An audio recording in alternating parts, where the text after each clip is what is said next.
the weekly chat where we break down and discuss last week's news and look at how we can apply some of these headlines to local news publishers at our hometown.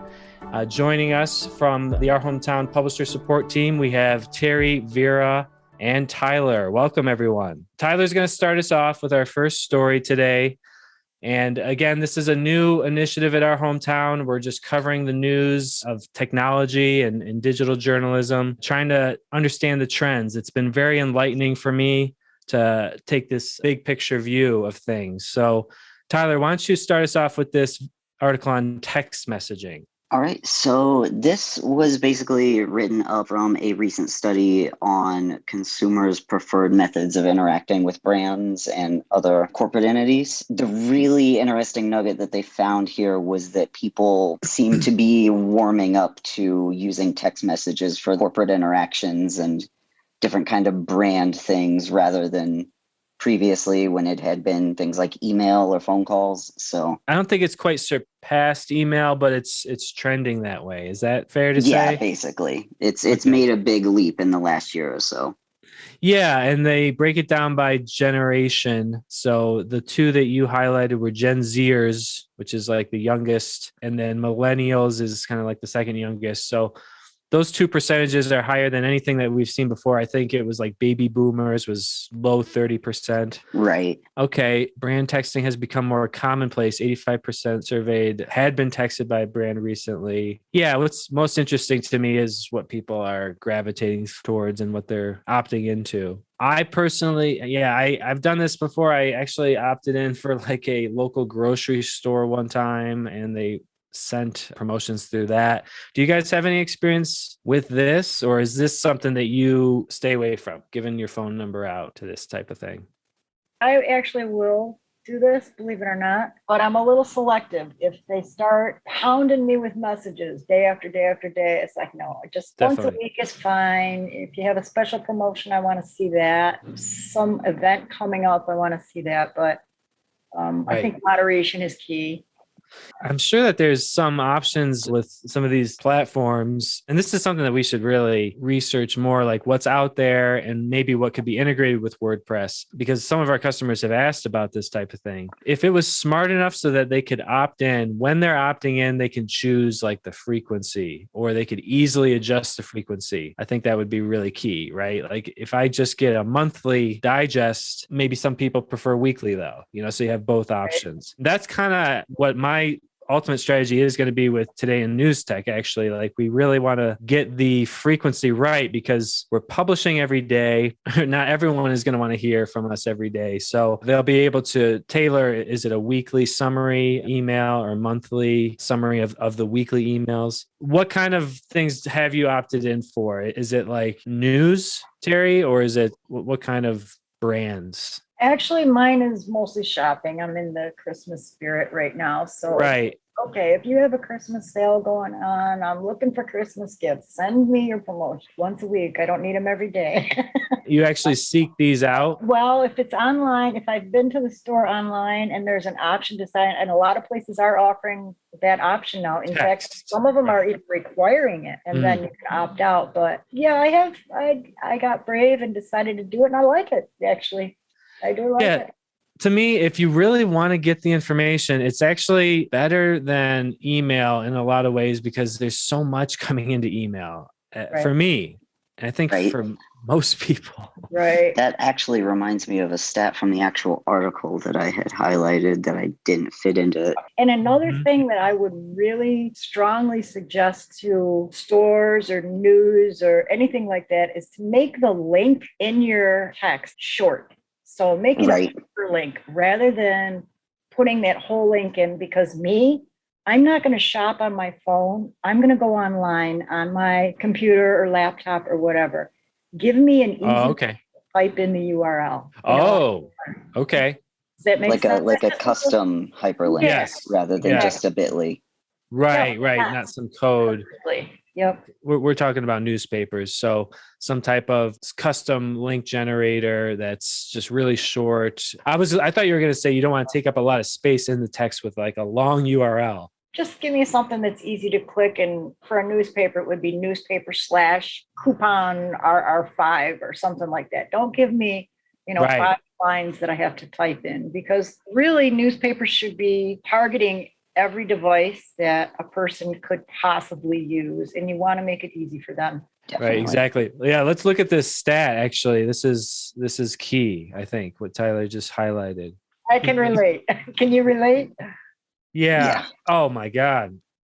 1,600 emails. Before we split up to Google Workspace, I've had this Gmail account that I used to sign up for everything over the years. That's my account that's just, I've given up on it at this point. I know it's going to get so much stuff from any company I've ever bought something from, any event I've ever been to. They're coming back with their events now. So I'm hearing about Bonnaroo. I haven't been to Bonnaroo in 10 years. So this is kind of Okay. the opposite of that email stat, showing that most people only have 47 unread text, which I don't get texted often enough for that to ever become an issue. I have a hard time believing that. But yeah, that seems high. I mean, for me, I keep that clean. I cannot have don't like seeing that push notification all the time. Right, exactly. Millennials have 51. Yeah, and the number just goes down. Well, baby boomers have 6. That's interesting. Oh, Gen X is going older. I see. Gen Z is the youngest, right? It hasn't replaced email, they're saying. Yeah, I think if you want to make sure that you have a mobile-friendly link in there, something that people can type if they're trying to work from a desktop. A promotional code might be even more convenient. A promo code that they could just type in when they're purchasing a subscription. Yeah, I think we want to start thinking about ways to collect email for people that prefer to get it this way. You were saying, Terry, and like we keep saying over and over, you just want to get to people the way that they prefer. We want to have the capability, and we want to automate it as much as possible. So turning the newsletter into an equivalent text message would make a lot of sense. So, okay, very cool. Anything else on this? Any other stats? It looks like there's a lot of other things in here that may not be that relevant. A lot to comb through, but I think that's most of the big stuff. There is a room for opportunity with text messaging. We have a local paper here called the Tribune Democrat. And if you sign up for their messages, people can go to like their markets and grocery stores. And they have where they send a code out if you getting it off the newsstand, it's a barcode. So you can actually save a quarter off of the publication just for giving them your information. So that might be something interesting that you could use in either your email or a text message, because who doesn't have their phone with them? And this all kind of ties in with Payson's project, but this is a video Payson filmed for a prototype. It's a QR code. We've looked at a video like this before of the Wall Street Journal. They had something like this in an airport where he got this idea, but this is an actual live prototype from one of our customers. I think it's a great idea. This is mobile, and it's also a way to break in to digital. It's only possible on the local level, and it kind of cuts out the normal gatekeepers like Google and Facebook. We're struggling. We have some customers that have started brand new newspapers out of nothing. And also we have this publication of our own that we're trying to just generate online. And to get people going there, you have to establish channels of communication, either from Google, Facebook, or something in the real world, like a QR code at a busy location, at a restaurant. He's talking about printing these as like small little bar table stands, so they could be at pubs and stuff like that. If it's a brand new newspaper, how else are they going to find out about it? This particular publisher that we work with that started a brand new paper, I Google their paper name. I cannot find them. I still cannot find them. This is a issue that we're dealing with right now, getting them into Google News, but it doesn't just happen. You have to actively do that. And also there's certain waiting game for them to just index you. A little bit of a tangent, but I thought it was related because this ultimately, he wants this to be a way for people to opt into text message notifications or text message newsletters. He sees next year as the year of the QR code, because all restaurants, they're not printing their menus anymore. At the theater, they're not giving out playbills. Everything's on a QR code. But what do these businesses do to get their PDF on a QR code. The simplest solution is Issue. They sign up for a free account, and it's a kind of garbage PDF viewer, but it gets the job done. What he wants to do is partner with these organizations and have them do it through the Florida Weekly website. So basically, all these restaurant menus are hosted on floridaweekly.com. People scan the QR code. They don't need to type in floridaweekly.com/restaurant menu or anything. They scan it, but then they're basically on the Florida Weekly website. And if they navigate anywhere off of that menu, they're on floridaweekly.com. What are you guys' thoughts on that? I mean, I just feel like that if you could get that out there and get people using your PDF viewer, that could be an effective way to get eyeballs on your website. I think that's great. I would love to have just like a directory of all the menus for the local restaurants in town. That sounds fantastic. Right. Eventually, he would turn it into a directory where he's sending people. It would go both ways. They'd start on floridaweekly.com, go to the menus, but they would also discover Florida Weekly by being out in the community, going to restaurants and doing things where all the information is on a QR code now. I think it's pretty clever. And also the cool thing is these newspapers, they have access to the printing resources. These types of ideas, I want to bring them to customers once we get results. So we're going to wait and see with Florida Weekly how many scans they actually get at these locations. He's going to get something rolling with the local theater and to get their playbill right on a QR code through the website. We'll have to keep an eye on that and do updates as the project unfolds. Let's get to the news. YouTube blocks ads on climate change denial videos. So what they've basically done is passed a new policy that demonetizes content that contradicts the well-established scientific consensus surrounding climate change. This is interesting to me because it's not as big of a step as banning the content, but they're just demonetizing it. So no ads will appear on any stories that claim global warming isn't due to humans or claim that it's a hoax in general. The interesting thing about this is people can still pay to get ads out there on other videos, which is interesting to me because that was one of the first things that they banned. I remember trying to place ads a while back. And what we were doing is we were taking articles, customers' websites. Some of them talked about coronavirus.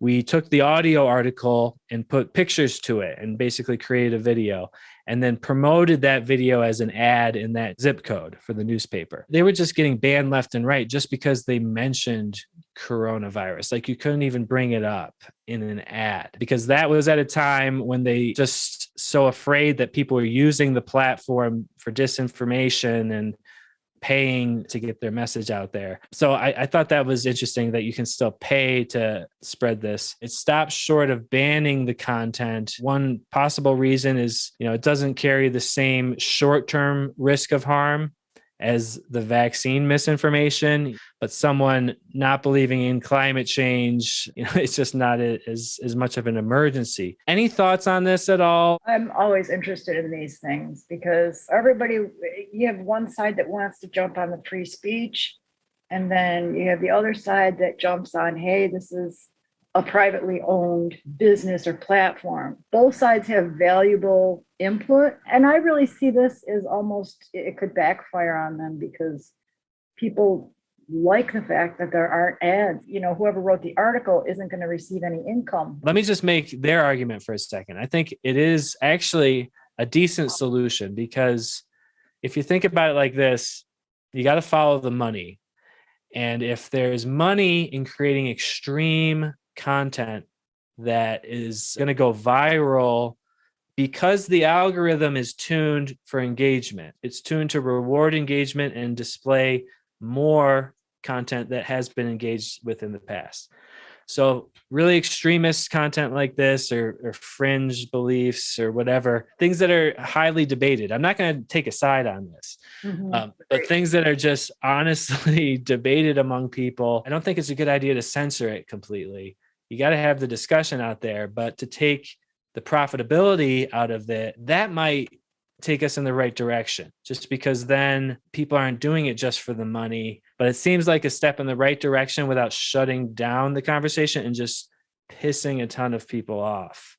that really believe that and haven't been convinced yet. Yeah, things like this remind me of the story about the man walking beside on the road. He's walking his donkey, and bystanders say, well, why aren't you riding the donkey? So the man rides the donkey. And then the next bunch of bystanders say, well, you cruel person, why are you riding that poor animal? So he gets off the donkey. And then the next bystanders say, well, you should be sharing the donkey. So I think it demonstrates that YouTube is taking some level of responsibility for what it promotes.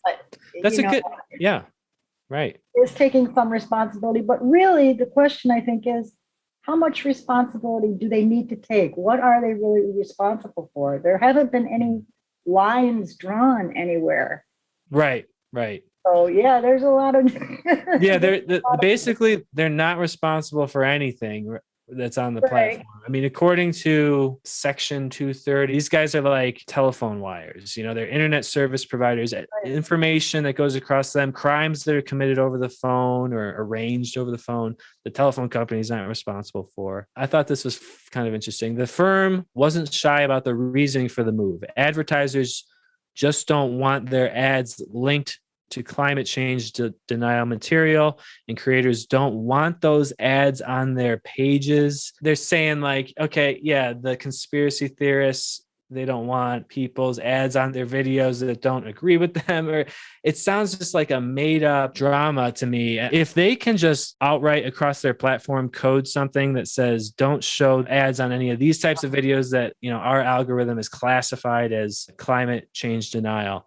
If they can do that, they could create a setting for the advertisers when they're placing their ad to opt out of these types of videos, because that's something that exists for other types of content already. I think it was maybe related to coronavirus videos, like you could kind of opt out of that. So I think this is kind of bogus. I think there's maybe some other reason that they're doing it, knowing how these things must surely work. Whatever filter they're using, they could probably apply it on the ad level. I think that the algorithm part is where this thing kind of comes up, because while YouTube might not be responsible for the stuff that goes onto its platform, it is responsible for how it's feeding that to people. Yeah, exactly. They throw up their hands and say, it's the algorithm. We're not a publisher, but by creating the algorithm, making the last call on what's out there and organizes everything that's out there. Because how many billion hours of content could they show you? Choosing to show you an anti-climate change video, that's totally on them. Really a smart move if you think about it. It's a smart move for YouTube. It really is. They are going to lose business because those are page views or video views that they're missing out on. It seems like they're closer to having something that works. At least built into YouTube, there's a way to make money off your content.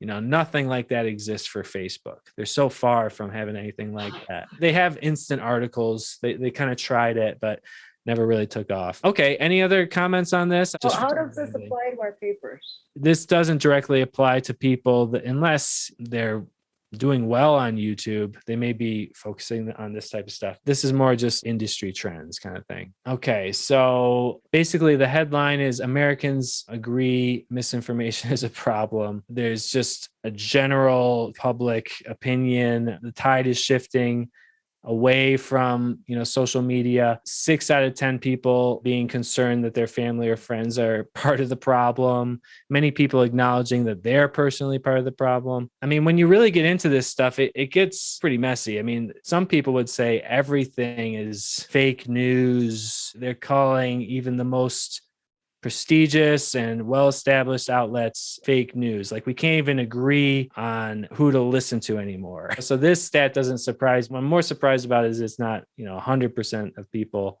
seeing it as a problem. Do you think that this is something that people on the local level think about? Do they see local newspapers as being a source of misinformation, or is it more like mainstream media? Oh, I think people really trust their local news, with the exception of maybe the opinion columns, where sometimes the editorials and the opinions, letters to the editor can be one-sided. But yeah, the statistics are there that people trust local news. They trust their local newspaper. It seems like there's so many things like this, like problems that local newspapers solve right now, but people don't necessarily give them credit for it. And then there's also the problem that I've seen headlines on a lot over the years, that people just don't recognize how financially strained local newspapers are. So there's like this need to police local politicians, local corporations, and also fight misinformation. But it's just, there's not this economic system set up that's going to support it right now. It's just kind of being hollowed out,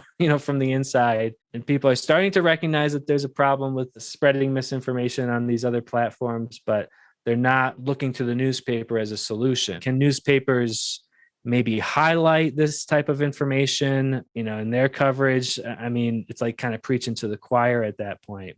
I guess going back to your question, Terry, like some of these stories, can we somehow turn them around into something that a newspaper could use, something that they could apply? Keep in mind, publishers have to be objective. Their job and their goal and their life ambition is to spread the news, the accurate news, current news.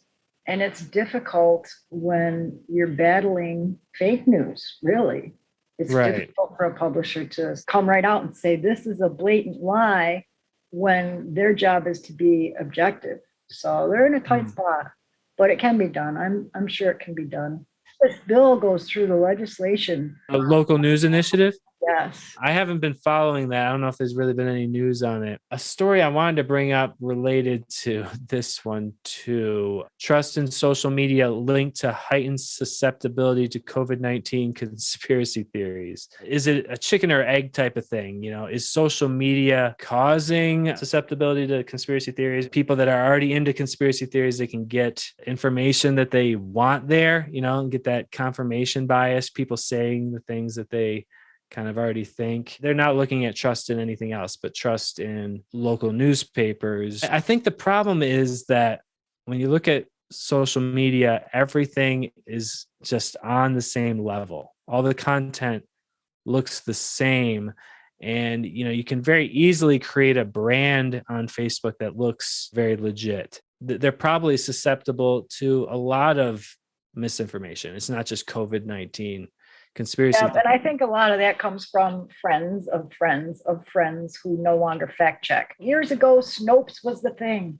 If there was a link, you checked it with Snopes, and people don't check anymore. If so-and-so said it, then it must be true. But so-and-so said it because so-and-so said it because so-and-so said it, so. And it's going to get amplified more, the more that it's engaged with.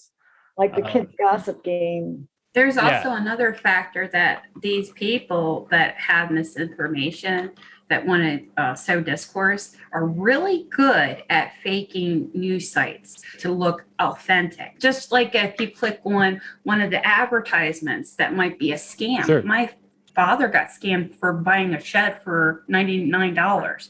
Right. And that should have told him right there. But, the site, if you clicked on it, it looked authentic. The same with these news sites. So you don't know what's real and what's not unless you check it. We could go out there and start a news organization like Today in News Tech, and that almost feels like it falls into like a similar category of like these online only publications that just pop up. But it's not how you do it. It's not the fact that you are a digital only publication. It's more like, what are you saying? How are you getting resources? What are your references? Doing good basic journalism. It can be done on any platform. It could even be done on social media, but then, you're just at their whim, you're at the whim of the algorithm in that case. So building your own audience on any platform is a challenge. Let's talk quickly about Financial Times and their subscription website. This is an article I just picked up.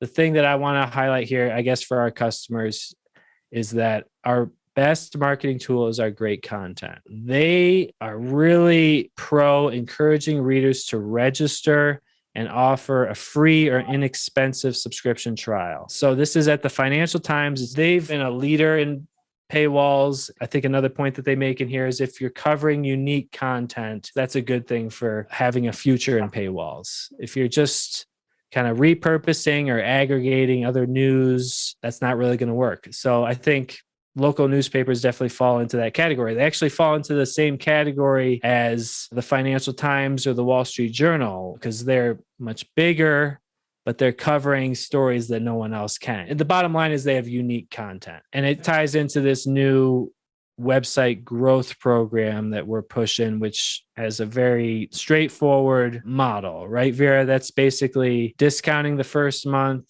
down to 99 cents and the first year is 50% off. And so far, I've heard nothing but good things from the publishers. They're getting signups.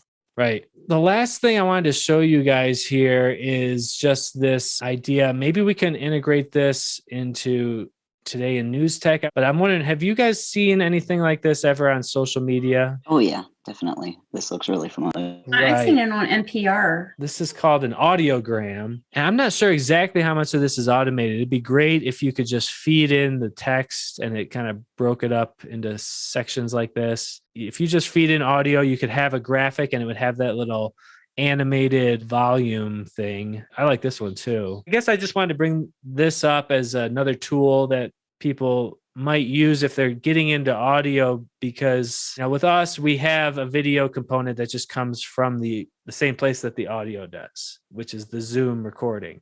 But I think people may be getting into audio by just recording phone calls or just recording the audio on a Zoom call. Someone might be more willing to just do the audio recording for an interview and they don't want to do the video. So this is just a really easy way to get something visual that is going to get more attention on social media is really the reason to do it. I don't know the stats, but by far something with an animation or motion is going to get more attention on social media than a static image. And certainly more attention than just a link. You got to at least have an image in every post, but if it can be animated, if you post it natively on the platform, it'll just autoplay as people are scrolling by. These are some examples that I saw on this page. I think that there's just a third-party platform that you can plug in your audio for and turn these out. I think it might be a cool thing to experiment with. So any other thoughts on how people could use this type of thing? I mean, I guess there's school board meetings. I mean, what do newspapers, I don't know if they actually record this type of stuff, but to take a reporter, bring in their iPhone, hit record at the beginning of the school board meeting, and then take highlights. I mean, I just feel like that would be super valuable. Save all your subscribers time of going to the school board meeting, listening in, but they would still have that direct connection rather than just like a report of what happened. One of our papers actually did just that with an advertiser. They went interesting with the phone right to the store. She also had people running for mayor, I think it was. They had their debate right there at the paper. That's awesome. You said Wilson County News. She's got the weekly live chat where she has a local business come in. Unfortunately, I think what she's doing is streaming it right to Facebook. I don't know if there's a program in between that records it, but if you could just record all that stuff and then stream it to Facebook at the same time, then you could take that audio and do a lot of different things with it. And then also that way you kind of control your content a little bit more.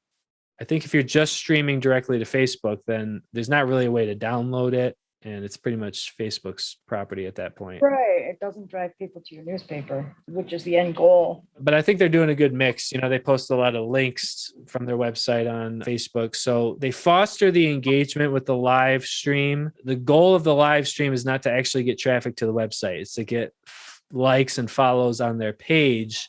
And then over the course of the week, they're posting links to articles and that generates the traffic. So I do think you kind of need to do both. You don't want to constantly be linking people off of Facebook. Some people just want to stay on Facebook. They may not engage with you at all. If you have something that they can do with you, like watch a video that you made without leaving the Facebook page, I think that can be good. To kind of mix it up a little bit. I haven't really thought about what the ratio on that should be at all, but I would imagine you got to have some mix. Yeah. I have a question. One of our publications has a sports stream for their local high school. It's at the top of their sidebar. I mean, I know that's theirs, but maybe we could capitalize and create something of our own. So that way, if they do live stream, they can use that widget. Later That- times, yeah, they have the sample sports feed for their Right. high school sports. They post it, it's live stream, and people can follow it. And then I think after Yes. it's done, they share the recording, and you can actually pay for that recording. So that way, if your kid's playing, you have Interesting. the recording of it. They were experimenting it when I was still with the I publication. remember this. Yes. Yeah, but I mean, it's really Episodes. fantastic. This is pretty cool. It's dedicated totally to live stream high school sports. So they've got a couple different things here. This is a third-party widget that actually anyone could use. I think you just put in your zip code and somehow they have a database of everything in the country. That's very turnkey, useful resource to provide. But this type of thing is cool. Live stream will appear below. Very cool. I think that's all that I had. Well, thank you for the help. I appreciate all your inputs, and we'll see some of these clips on next week's episode. So appreciate all your help. We'll talk to you guys later.